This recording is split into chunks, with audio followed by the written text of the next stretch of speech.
Hi అండి. పొట్టేలులో ఏ భాగాలు ఉన్నాయో చూద్దామా. చూడండి, ఇవి అన్నది చెవి, ఇవి పేగులు, ఇవి పేగులు అండి. అన్ని మడత పెట్టి తీసుకుంటాడు. వాటిలో అంతా పేడ ఉంటుంది కాబట్టి వాటి నీట్గా తీయాలి కాబట్టి అన్న కరెక్ట్ సైజు మొత్తం పెడతాను.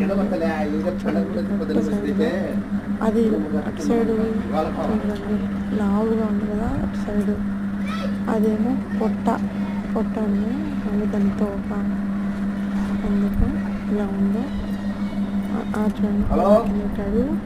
మళ్ళీ దాన్ని నీట్గా రావాలని నీళ్ళతో శుభ్రం చేస్తున్నాడు. ఇంకా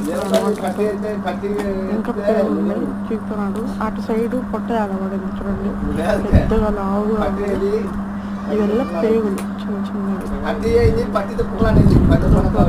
గుండె